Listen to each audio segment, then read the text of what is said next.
Welcome to C.Tube, where ancient Chinese strategy meets modern life. Through timeless tales of power, wisdom, and intrigue, we decode the art of decision-making, self-awareness, and navigating the complexities of career and life. Let history be your greatest teacher. In today's story, we journey back to the early Western Han Dynasty, where a lone envoy stepped into a hostile kingdom to confront a rebellious ruler with nothing but his words.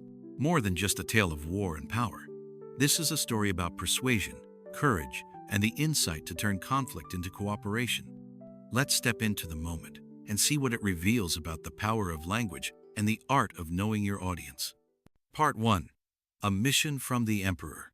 During the early Han Dynasty, the newly unified empire faced a potential challenge from the south. Zhao, a former Han general, had taken advantage of the chaos following the fall of the Qin dynasty to establish an independent kingdom in Nanyu, modern-day southern China and northern Vietnam.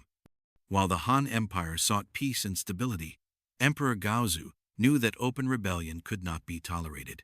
Instead of sending troops, he summoned a masterful envoy, Lu Jia. Lu Jia was known for his eloquence, insight, and deep understanding of human psychology. Entrusted with the delicate task of persuading Zhao to submit peacefully, he journeyed south to confront a defiant king. Part 2. Words sharper than swords. Upon arrival, Lu Jia found Zhao dressed in local attire, seated with an air of arrogant ease. The king made no effort to show proper respect, instead challenging Lu Jia with a mocking tone. Unfazed, Lu Jia replied sharply, "You are courting disaster. The Han Emperor is merciful, but the strength of his army should not be tested." Zhao scoffed. "I have soldiers and grain. Why should I fear him?" Lu Jia leaned in, delivering a calm yet devastating argument. Even Xiang Yu, the mighty overlord of Chu, with his unmatched strength and the allegiance of many, fell to the Han within 5 years. That wasn't just strategy, it was heaven's will. Do you truly wish to defy destiny? His words struck a chord. Zhao demeanor changed instantly. He invited Lu Jia to sit and speak further, now with humility and respect. Lu Jia explained that the emperor had spared Nanyue out of compassion and was offering official recognition, not punishment.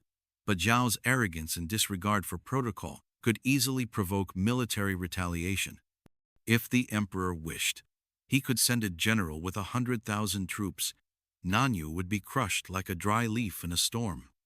Zhao stood up and bowed deeply. "I have acted foolishly," he admitted. "I've lived among the barbarians too long. Please forgive my lack of manners." Part 3. From Pride to Partnership. Zhao hosted a feast in Lu Jia's honor and gradually opened up. He asked, "Compared to Han generals like Xiao He, Cao Shen, or Han Xin, do I possess greater virtue?" Lu Jia tactfully replied, "You may even surpass them." Flattered, Zhao pressed further, "Then how do I compare with the emperor?" Lu Jia smiled. "The emperor rose from humble beginnings, overthrew tyranny, and unified a fractured land. His people number in the millions, and his rule spans vast, fertile lands. You govern a small, undeveloped corner of the empire, with only tens of thousands of people. How can the two be compared?" Zhao burst into laughter. "If I had been born in China, perhaps I'd have matched him." Despite the jest, Zhao was deeply convinced. He accepted the golden seal of kingship, pledged loyalty to the Han, and treated Lu Jia with great honor. Day after day, they drank, talked, and debated philosophy, history, and governance. Zhao later said, "Speaking with you has taught me more than 10 years of reading." When Lu Jia finally departed, Zhao gifted him a pouch of 1,000 gold taels and precious treasures. Emperor Gaozu, upon hearing how a war was avoided through diplomacy alone, was overjoyed. He promoted Lu Jia to the rank of Grand Master. Now, let's break it down into the key takeaways you won't want to forget. Diplomatic missions to hostile territories are often fraught with danger.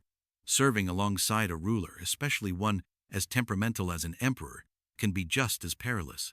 A single misstep in words or actions could lead to disaster, even death.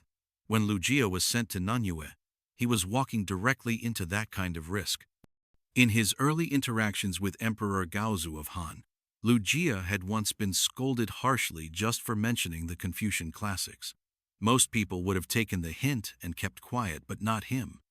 Instead, he held his ground and argued back with reason and clarity. This wasn't reckless defiance, but a bold gamble rooted in confidence and conviction.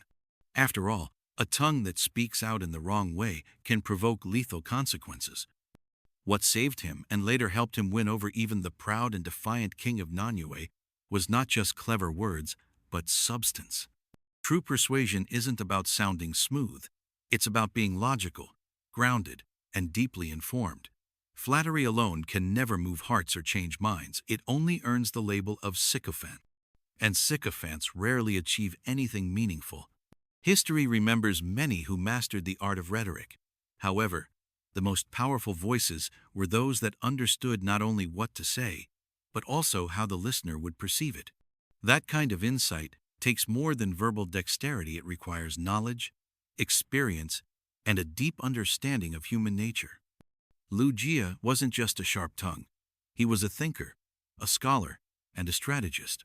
His work, Xingyu, was so well written and insightful that even Lu Bang, who wasn't known for literary taste, was deeply impressed. That level of persuasion is never accidental. It's the result of wisdom, learning, and courage. Thanks for watching. If you enjoyed this journey into history and insight, don't forget to subscribe for more stories that reveal the wisdom behind the ages.